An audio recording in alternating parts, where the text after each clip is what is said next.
Hello there, lovely people. And this is Ashley here, sending my love to you from whatever reality I'm in today to whatever reality you happen to find yourself in. As many of you already know, I feel the need to have a connection, a fellowship with all the Mandela affected people, because the thing that the Mandela effect has definitely proved to me is the fact that there is a creator. To me, the Mandela effect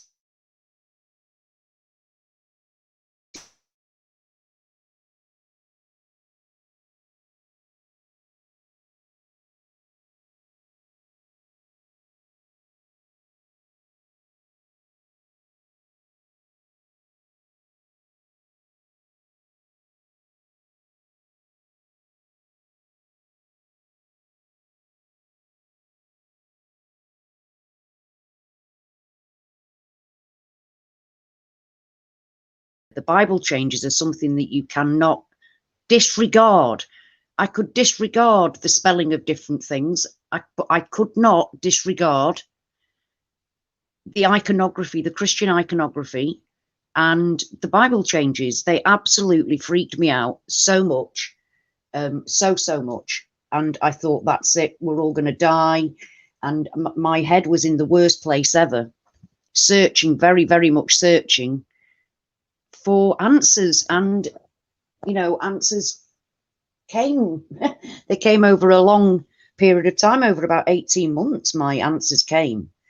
But it is absolute and complete proof of the divine for me, because if the Bible is changing supernaturally, that means that we literally are not who we've been told we are, and that there is much more to this than meets the eye. I'm sorry, my phone went off. Got locked out of my own phone. How bizarre. Can you still hear me there?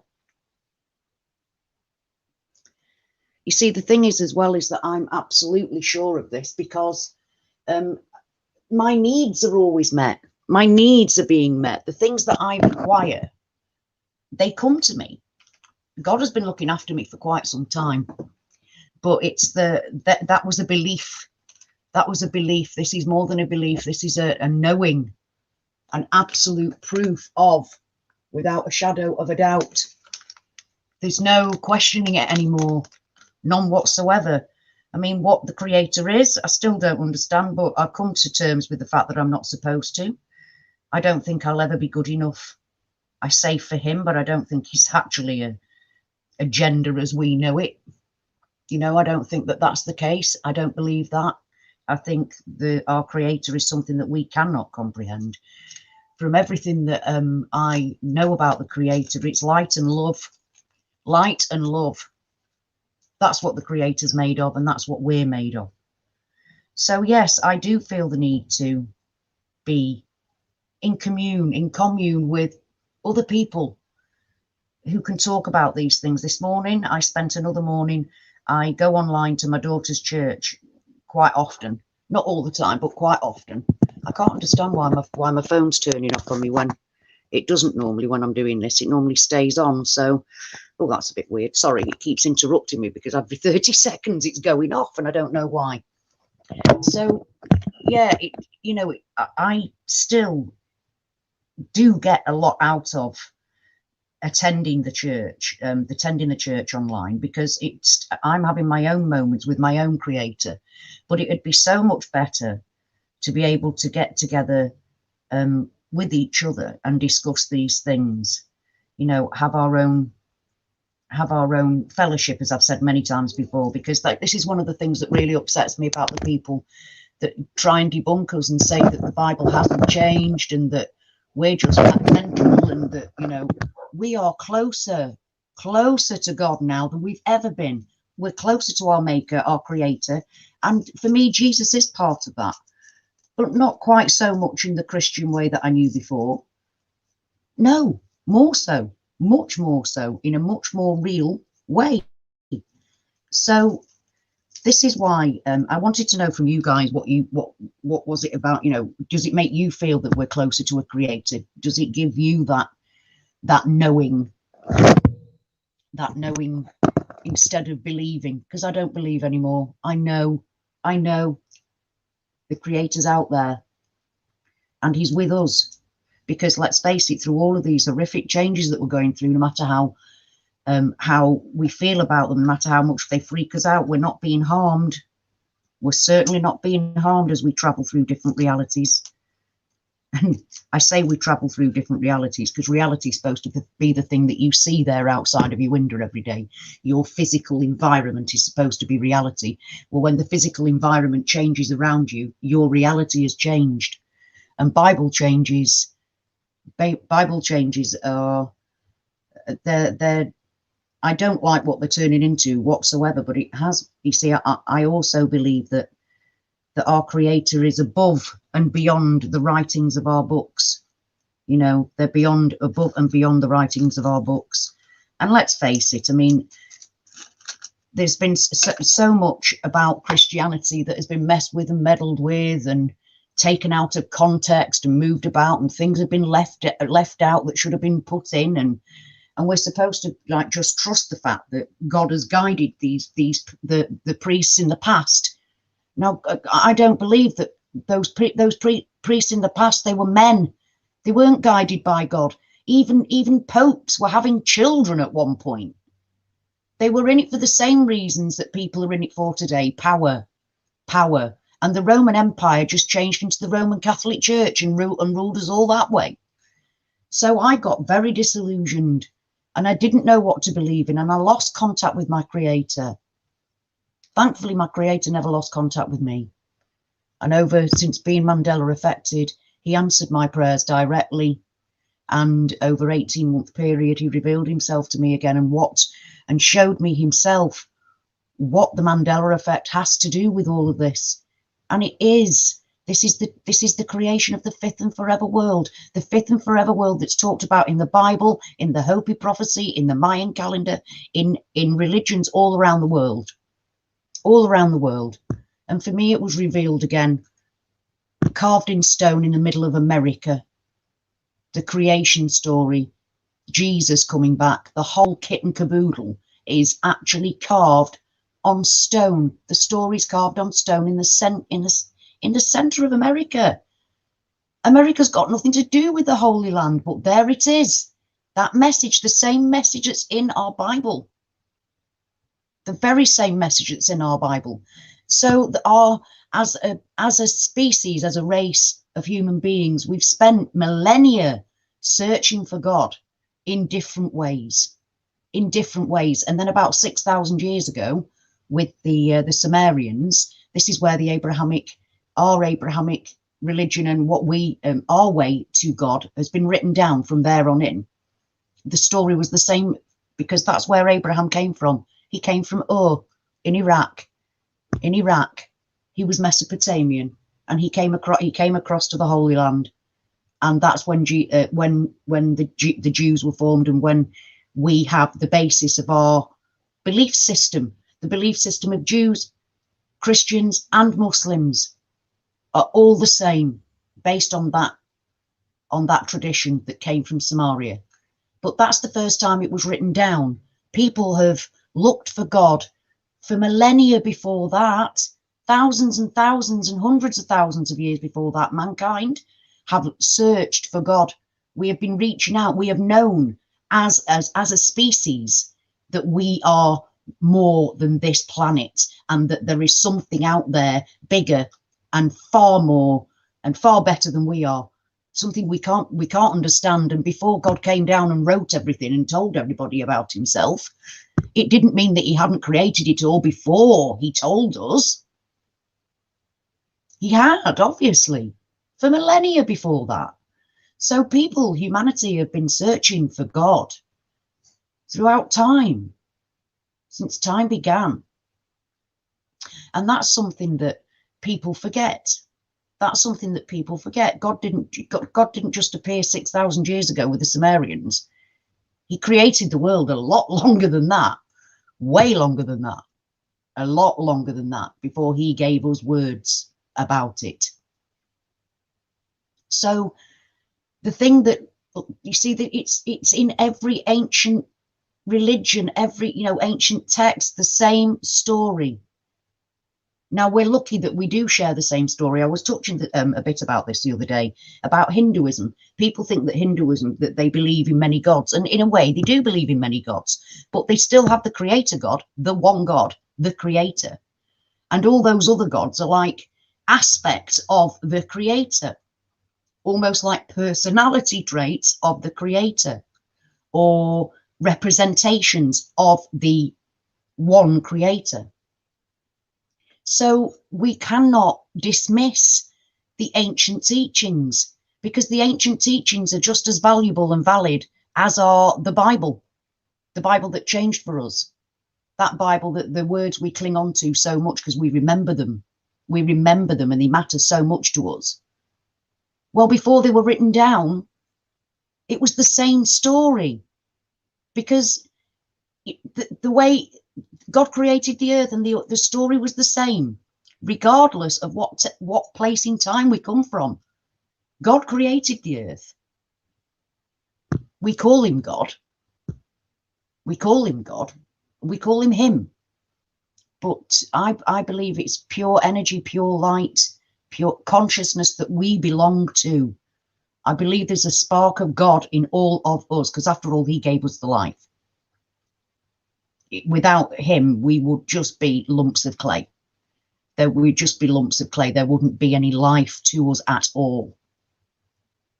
In fact, in the Jewish tradition, they can make something called a golem at times of stress, which is actually a man made out of clay, that through their what's it called, their traditions and certain ceremonies, they can bring life into that piece of clay, which always confused me a bit, because I don't, for me, man cannot bring something to life. But that's a golem that doesn't last. We are far more than that. Look what God created. I mean, we as a system, our body, look how finely tuned it is. And that's one of the reasons why, even though I class myself as a pagan at one point in my life, when I was reading tarot cards and things, I never believed in many gods. I only ever believed in one God. But then again, like I said before, that's a belief. Now it's a knowing. It's a knowing. But as humanity, we've stretched out and searched for God before he wrote anything down, before he told us anything about himself. It's a natural urge within all of us. And in fact, there was I used to watch. There was a woman who was a neurological surgeon, and she did lots of good programs about the brain. And I was absolutely fascinated by this. And she said that on each side of, it's like by your temples, at each side of your head, there is senses that are purely there for religion. They're purely there for religious experience. So we are actually hardwired. We're hardwired for a God, hardwired to search for him. So the stone circles that you see around the world, the Nazca lines, all of these weird and wacky things, pyramids all over the world, people have been reaching out to God, trying to find God, always. And it's all, the thing is, it's the same story, just with different names. The characters aren't quite the same. They have different names, but it's all based on the same kernel of truth. The same kernel of truth that we as humanity have been reaching for and looking for since God breathed life into us. Because without us, we're nothing. Without his breath, without his creation, what are we? We're nothing. Nothing. And so the Mandela effect has proved to me that there is a creator. And one of the reasons why it has is because it's quite clearly proved once and for all that we are more than the sum of our own body. We are a body, but the body is just the thing that houses us. It carries us around so that because we are spiritual beings having a human experience. And it's the things that we learn here that matter. It's a gift. Life is an absolute gift. And for the first time ever, I think I realized that. Every breath that I take is a gift, because God moves me throughout different realities, which proves that my consciousness is who I am, not my body. because my body is different from the one I started off in. And I don't just mean because cells die and get renewed. I mean because my body is physically different. I was looking at the human body yesterday, and the lungs. I mean, my God, the lungs. The lung on the left side is like now hideously deformed to just so that we can house the heart. You see, I've always had I thought, well, my heart moved when in the 80s from the left to the middle. But the lungs still look the same.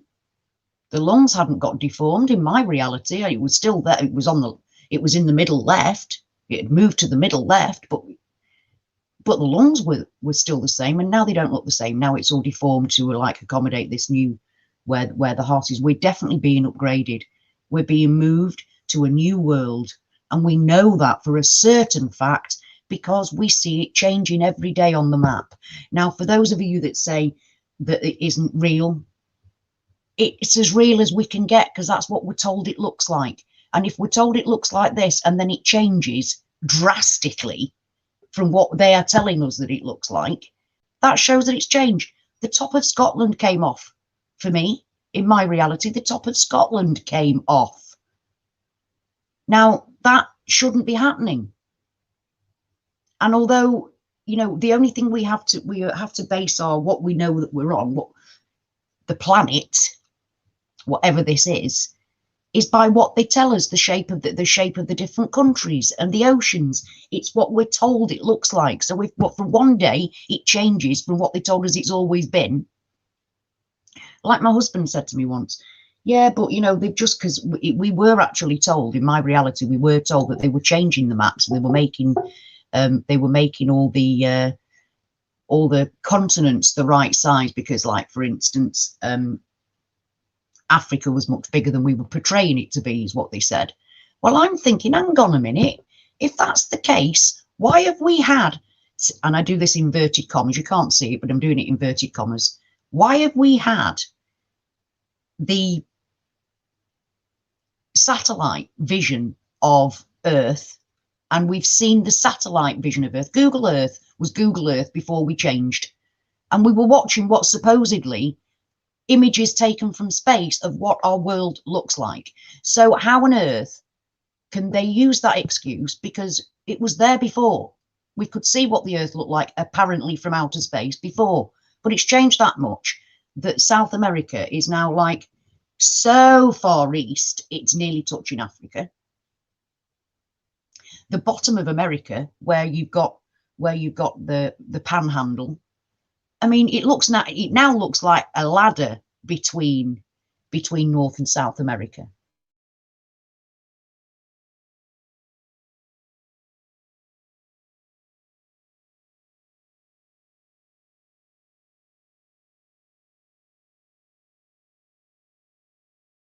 We know the Earth changed. We've seen it with our own eyes, and we know for a certain fact.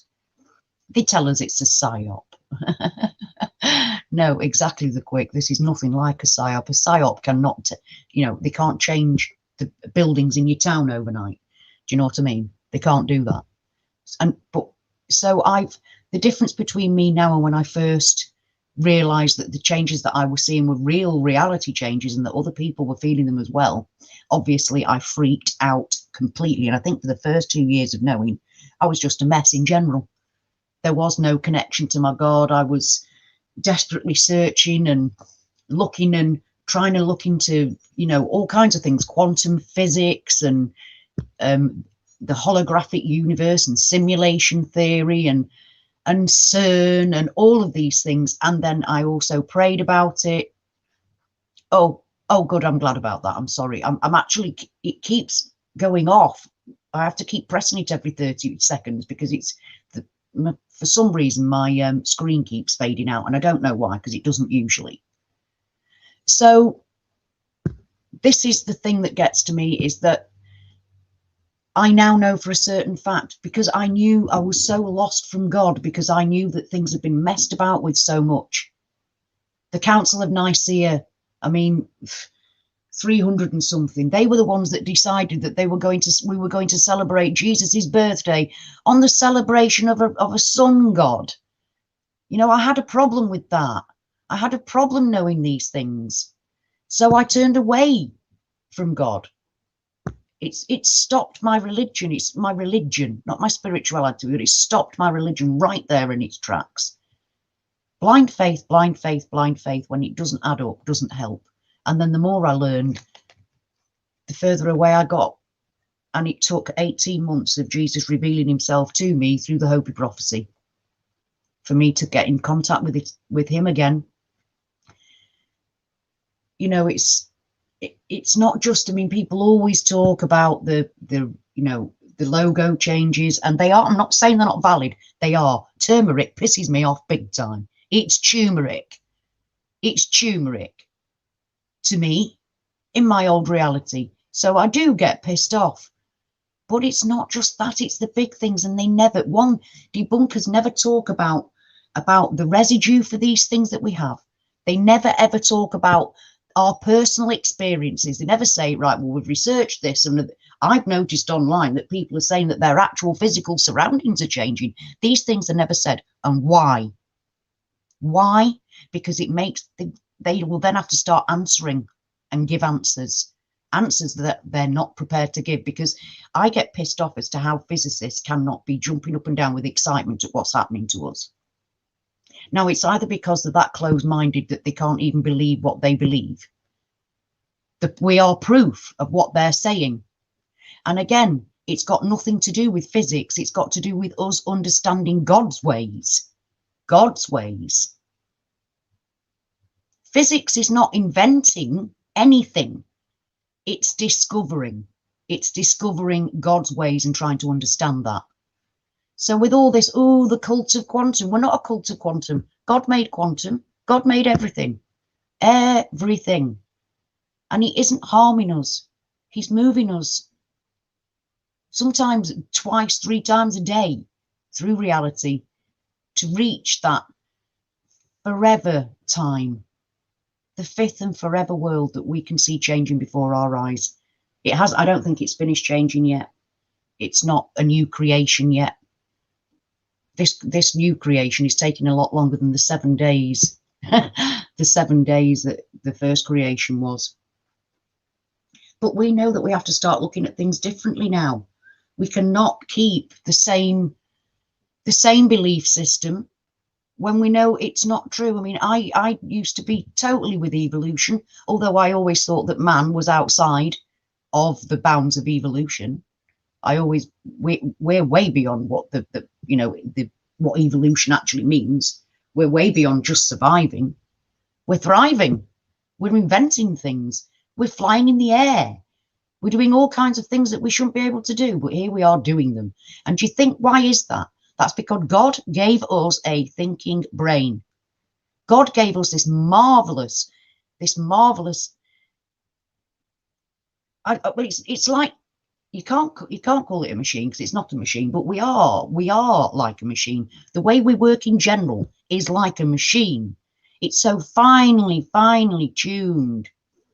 And I'm with you there, Joel. I think 1,000 years as of one day in the Bible. I always believed that it was like a shortened down version to make man understand how God created the world. But then I became Mandela affected, and I see the world changing overnight. So I now know that evolution doesn't exist. It isn't evolution. We haven't evolved over a gazillion years. God is in the process of creating a fifth world. And he's taking us with him. We're being taken there, aren't we? I mean, whether people know it or not, whether they're Mandela affected or not, and what all that means, whether it's we're going to the worlds that they were in already, we don't know. We can't understand. But what we do understand is that we're not being harmed, and we are being moved throughout different realities. And when we get to the finished point, if we ever get to the finished point, because we're all here hoping that it means the coming of Jesus and everything that we've been taught to believe in, that precious Bible that we love and miss so much. We're hoping and praying that that's real and that's going to come to be. And from what Jesus said to me, that is the truth. But in all honesty, I don't know that bit for sure. Am I going to be 96 years old and still living through reality changes and only get to find out what it all really means when I pass out of this stupid meat suit and can actually be the spiritual being that I'm meant to be? We are literally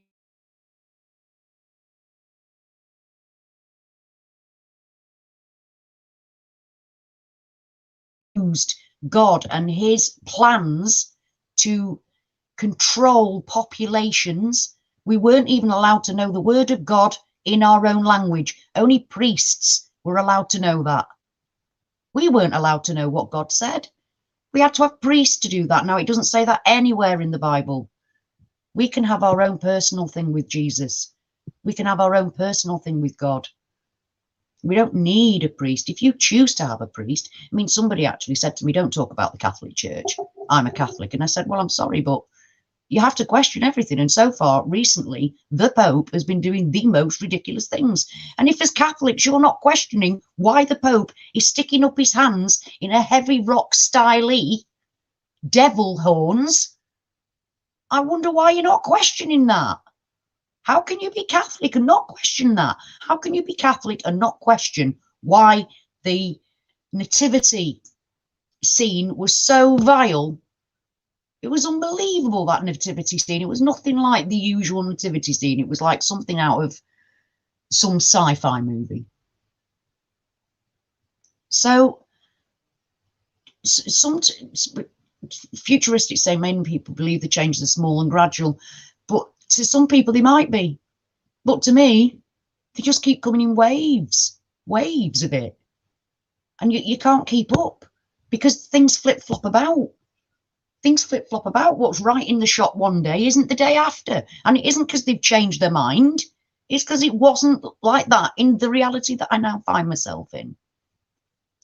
So, you know, I can't be, I've had a questioning brain. I think God gave us a questioning brain. And if all you're going to do is just accept that these things are happening, then I don't understand how you can call yourself a Catholic and not question. You have to, it's now time more than ever that we have to look at things for how they really are, even if they're changing from day to day. We have to look at how they really are. We can no longer live in a dream world of make-believe and let's hope. Now, I don't actually believe that we're one of the 144,000 because I think it says in the Bible that they're men. I think it says that they're men that are beyond reproach. And it's never, ever given a number of how many people that Jesus takes away, you know, that because we're going to, obviously, we're apparently being led away by Jesus. It says it on the prophecy stone, the Hopi prophecy stone. It says it there. It shows him leading us away. And we are now slap bang in the time of making changes. We are given we are being given the time here to make the changes. Now, we're lucky because we're Mandela affected and we know how close things are. I'm just hoping that I don't have to live to 96 and still go through this. I'm really praying that this comes to a conclusion before. But we're lucky because at least we can see it. So many people out there, the vast majority of people have absolutely no idea. No idea. To me, end times, it feels like end times. There's no getting away from that. None for me. What that actually means in reality, none of us know for sure. I'm not sure about that. The only thing I really am sure about is that I do have a creator who loves me and who protects me. I know that.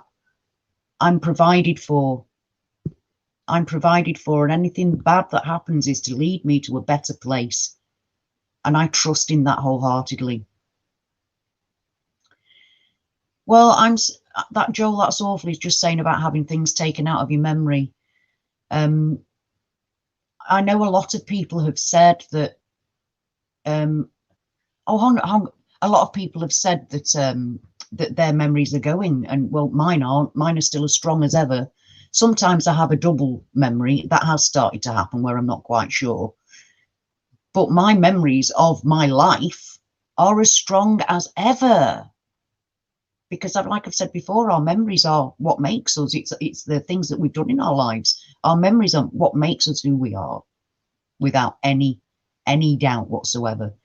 I mean, futuristic saying he hopes to go back to Sagittarius anatomy, it's much more comfortable. Well, I'm an original Orion. I'm an original Orion, and you know, we seem to have shared the same body, whether you're from Sagittarius or my original Orion. We seem to have shared quite a lot of things, even though we come from different places. I'm sorry, what you're saying that you know the quick? Can you explain? Thanks. I don't understand what you're saying. And I'm sorry if I seem to have offended you. I haven't meant to in any way. So yeah, it's like you. Oh, right now, Anne's just saying about noticing her mum's ribs that were poking out more. I need to have, mind you, he's got to get through a layer of middle-aged fat to find mine. It's not that easy. Ah, something's pulling the memory out of things. Ooh, Joel, that sounds not nice. Not nice at all. So, yeah, for me, I feel much closer to my creator. I'm nowhere near as troubled. I was so troubled, like February last year, I was in tears so much with my not knowing what to do, where I'm going, what it all means, not feeling good enough. And then I actually prayed for Jesus to come, and he did. He did. And I haven't done that for a long, long time. But it is, yeah, I bet it feels weird when it happens, Joel. That sounds absolutely bloody awful. So, you know, so I've seen with my very eyes that we're no longer, you know, we're not an evolving planet over millennia. We're being moved. It's an evolving planet overnight. And that's definitely not evolution. That's creation. That's creation. I've always believed in intelligent design. I believe that, you know, everything's the same, as above, so below, and as inside. Because, like, if you look out into the cosmos, whether it's there or not, you see, it looks like the inside of our body. It looks like the inside of our body. It looks like blood cells flowing through flowing through our blood. Galaxies look like blood cells. Just, you know, everything looks the same. It's just in different ways. So it just really, for me, I don't follow Christianity the way I did when I was a born again Christian in my teens, because I can't possibly do that, because I know too much. I know it's been meddled with and messed with. But for the first time, I'm actually comfortable with that, because I don't feel like I feel like I was supposed to do what I've done. Everything that I've done in my life, I believe I was supposed to have done. Even the turning my back on Christianity for a while, because while I was doing that, I learned an awful lot of other lessons that I clearly needed to learn. And unfortunately, the church does seem to lock you in and close you down. So when I go to a stone circle, for instance, I feel God. I'm touched by God in a stone circle. I don't think, oh, it's pagan, run away, it's evil. I don't think that. I don't feel that. It was going to a stone circle that freed me from the 10-year bonds of fear of dying and how much Christianity had actually let me down. It had messed with my mind for 10 years. So when I hit 27 and I went to a stone circle, and God released that from me, he released all that torment from me.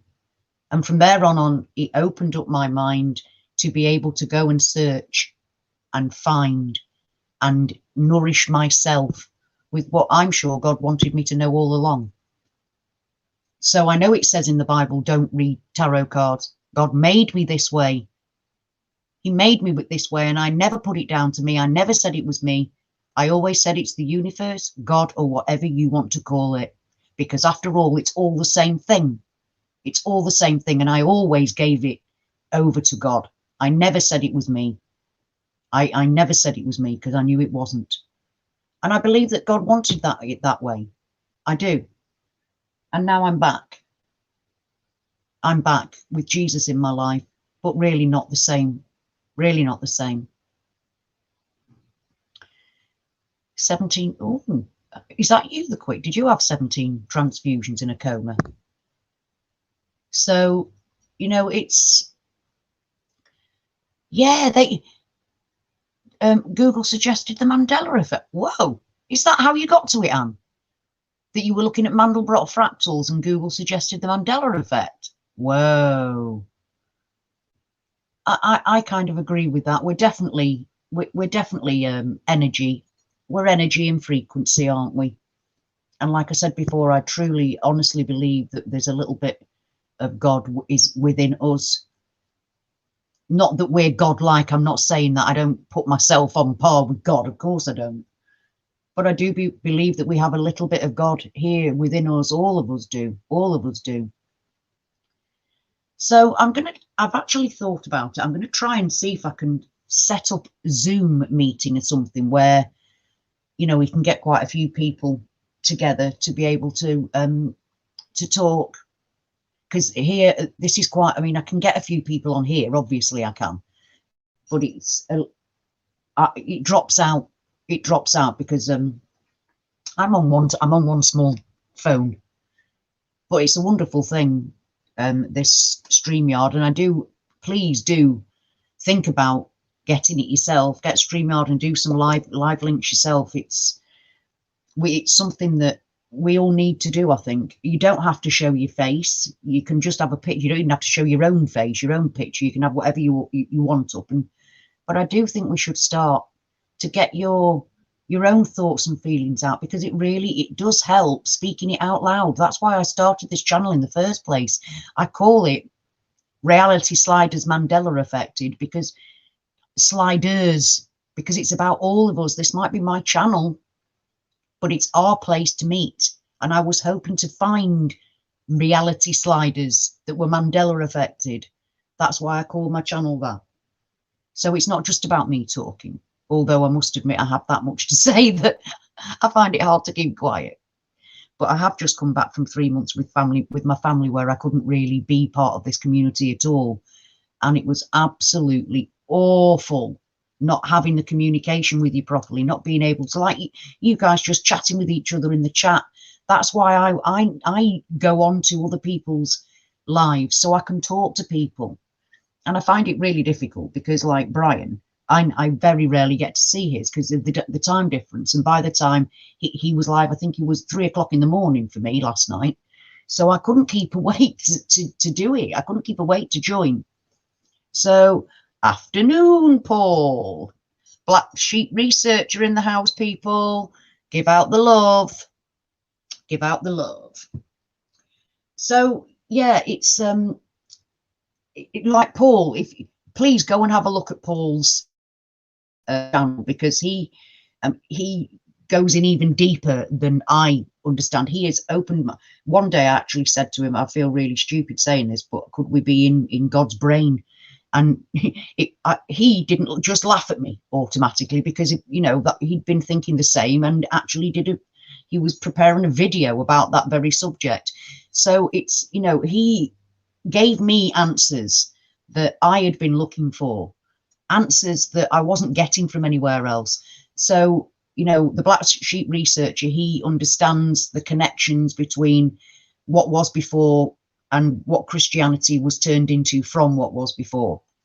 So please do go and check him out, because if you've got an inquiring mind, you're going to wet yourself when you go to his channel. It really does get you thinking. I mean, it's just, to be fair, it's mind porn. That's what it is. It's mind porn. And I can't believe it. It's actually started snowing again outside now. This is April for you. So, yeah, it's like, I understand that not even between us, because we're Mandela affected, we cross all religions. It's not just a Christian thing, you know. We cross all religions. I have spoken to somebody who, a Muslim, I think he's in Turkey. No, he isn't. He's in Morocco. And he said that the Quran's changing. Now, I remember speaking on Facebook a good few years ago, and because I was actually researching and looking into the Quran. I was reading the Quran, and there was a certain point, and I actually, because what I used to write whenever I found something that really mattered to me, that moved me in some way, I used to like write it on Facebook where I found it, and somebody said, it isn't that at all. So I said, well, it is in my Quran, like, it isn't the one I've got. And she told me what it said in hers, and it was completely different, and they didn't even have the same meaning. It was a completely different thing that we were looking at. And obviously I didn't know about the Mandela effect then, so it never even occurred to me that it might be the Mandela effect, and that actually, to some people, the Quran is actually changing. So yes, Joel, we are supposed to be heading into summer, and normally the last few years, April and March have been lovely, and it's supposed to be April showers, but we haven't had showers. We had 2 days of absolutely boiling hot weather, and then it's been like freezing cold since then, and it's snowing. It spent the last 2 days snowing, so it started that again, you know, but nothing to see here. There's no such thing as global warming and climate change. Nothing to see here. So yeah, it's given me a whole new outlook. I am so different from the person that first found out that the reality of reality changing, that it was a thing, a real thing happening, and not just to me.